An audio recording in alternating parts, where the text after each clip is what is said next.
good-natured and healthy. But Jimmy here doesn't seem to be quite awake yet.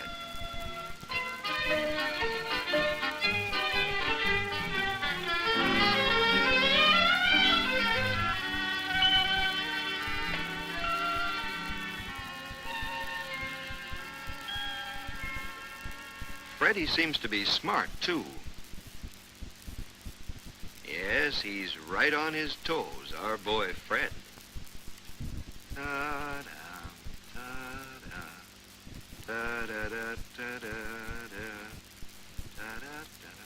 Ah, lunchtime already.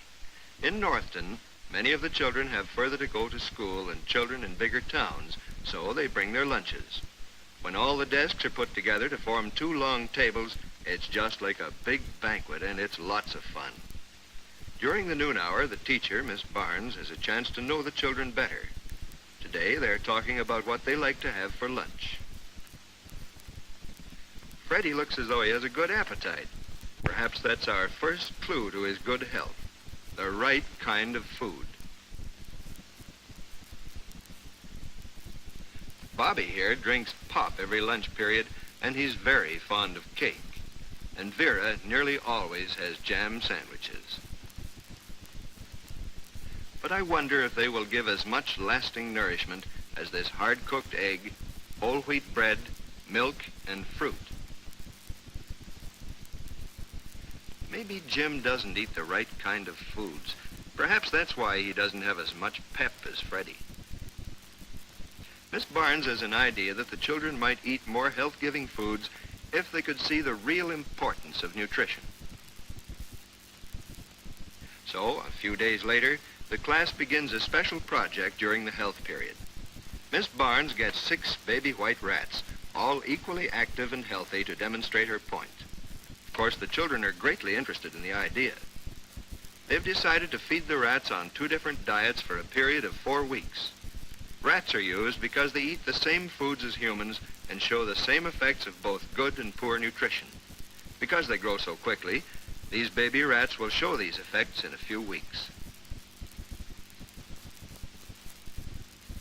They're separated into 2 cages, 3 in one and 3 in the other. But first, they're carefully weighed by the children, and Freddy is given the job of starting a chart. The rats are to be weighed every day for 4 weeks, and the weights marked on the chart to show how each is growing. The children will look for other changes, too. The class decides to feed the rats the same types of food they bring in their own lunches. The food is prepared and placed in small glass dishes. And drinking bottles with special tubes are fitted to the side of each cage. Jimmy and Vera give their rats jam sandwiches and sugar cookies to eat and soda pop to drink. Some of the kids think this sounds like a wonderful diet. Fred and Mary feed their rats on cheese sandwiches and carrot sticks. And they give them milk to drink. Miss Barnes explains that the main factors in a healthful diet are proteins, carbohydrates, starches and sugars, fats, minerals, vitamins, and water. Of course, these are contained in a great many foods, but some foods have more than others. To get a good supply of these factors, you need each day milk, fruit, vegetables, cereals and bread, meat, fish, or meat alternates, and vitamin D supplement. And to help the children learn these facts about food, the teacher uses colored posters which she obtained from the district health nurse. Next morning at breakfast, Freddy is still talking about the project and tells the family all about it. They're very interested, and his mother particularly thinks it's a good idea. She points out that the breakfast they are eating has the ingredients of a balanced diet as the teacher has outlined it. There is fruit juice, whole grain cereal,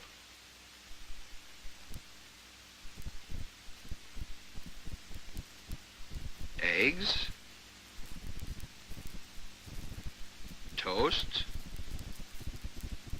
And milk. By golly, she's right. Same ingredients, but in a different form from the rat's diet. Even Dad agrees that nutrition has an effect on health. Why, before he was married, he prided himself on having only a cup of coffee for breakfast. But now he finds that by eating a good meal before he goes to the office, he can work better all morning and doesn't get so irritable. But there's one vitamin that we can't get enough of from ordinary foods. Vitamin D, the sunshine vitamin. So every day, winter and summer, Mrs. Mason gives the children a vitamin D supplement.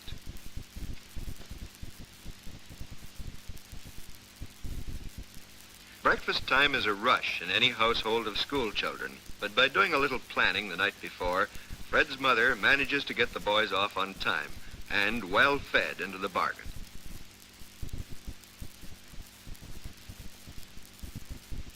When all is peace and quiet again, Mrs. Mason sits down with her cup of coffee to plan her grocery list. She knows that the cheaper cuts of meat are as high in nutritional value as the more expensive ones, and she often uses meat alternates such as cheese, dried beans, or peanut butter. She plans to do some baking later in the day, which will help to cut down on the cost of extras such as cakes and cookies.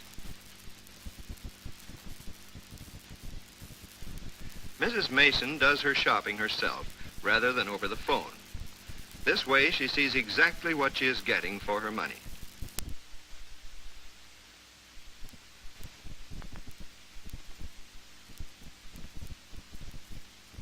She buys the vegetables that are in season. They're usually much cheaper. Grocery stores today have such a variety of canned goods, it's hard to know which brand to buy. Mrs. Mason knows that price alone is no measure of nutritional value, so she examines the labels carefully to make sure she is getting the grade and weight that she wants.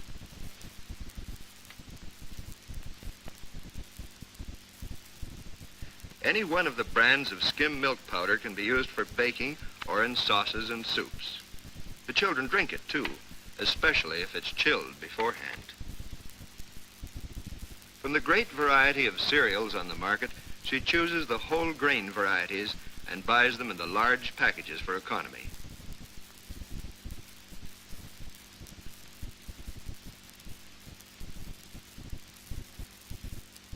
By shopping carefully, buying only foods high in nutritional value, and then storing them properly, Mrs. Mason is sure of providing her family with the nourishing meals they need.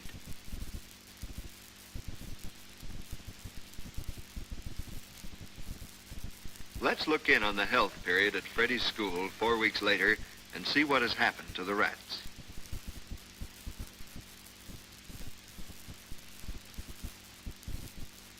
The three who had the variety of foods that make a good diet are sleek and active. The children like to handle them because they're friendly and smooth. Their fur is shiny and their eyes are large and lustrous. They look healthy.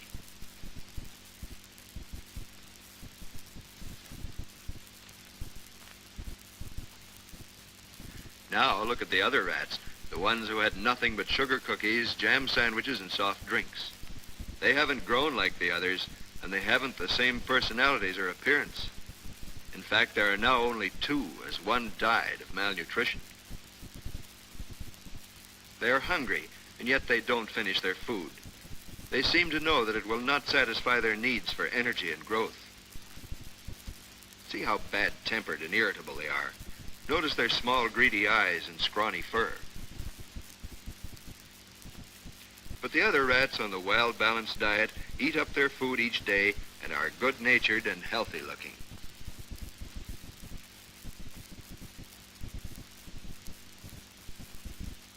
Now for the final weighing in. One group has grown and developed normally, but the others, well, they haven't grown at all. The chart shows the growth for the 4 weeks, and it's easy to see the terrific difference between the 2 groups.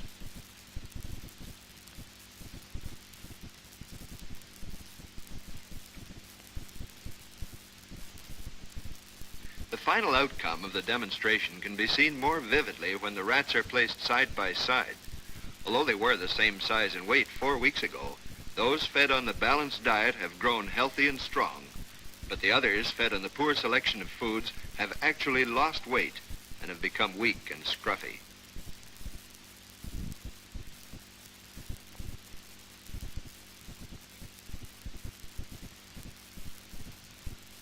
And so we see that eating some of the foods from each group every day really does have a great effect on health and growth. And this knowledge has been tabulated for easy reference under the name of Canada's Food Rules. Miss Barnes has a copy of this food guide for each child to take home.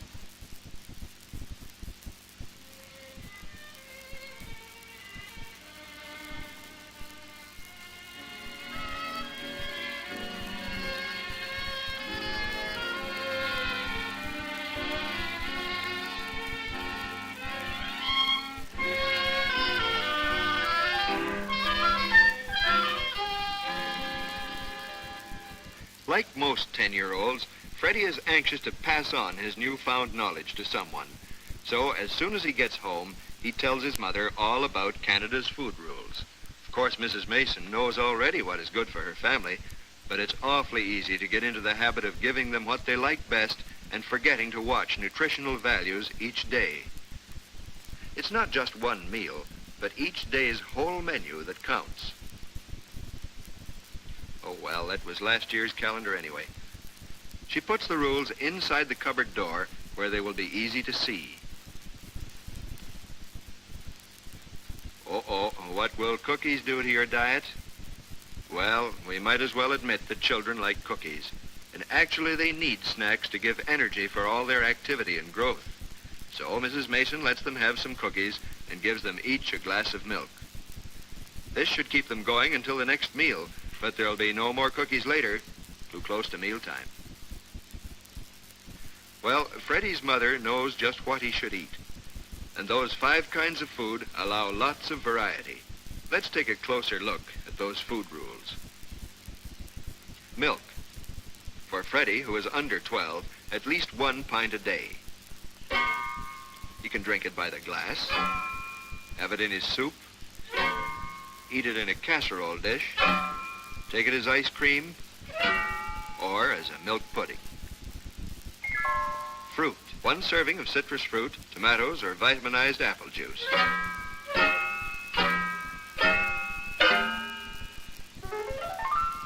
And 1 serving of other fruit. Vegetables. At least 1 serving of potatoes. And at least 2 servings of other vegetables. Preferably leafy, green, or yellow, and frequently raw. Say, I'm getting hungry. Cereals and bread. 1 serving of whole grain cereal, and at least 4 slices of bread with butter or fortified margarine.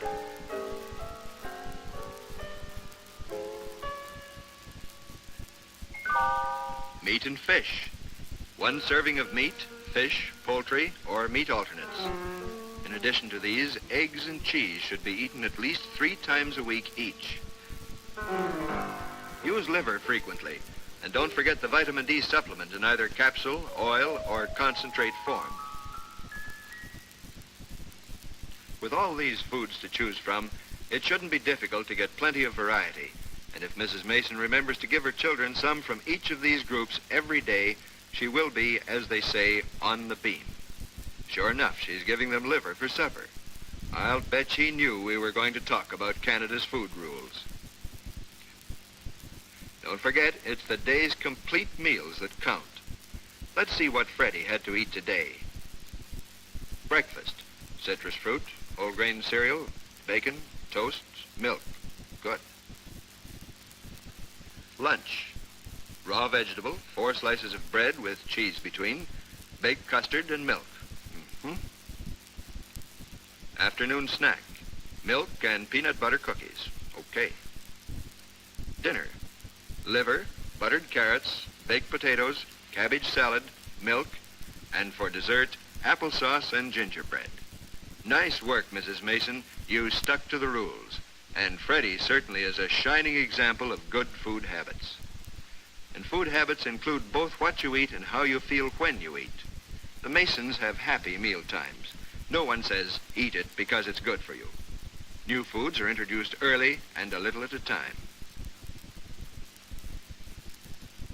Kathy hasn't tasted cabbage salad before. She likes it. The Masons enjoy their meals. They eat well because they get lots of fresh air, rest, and sunshine. They eat well because they use Canada's food rules. Do you?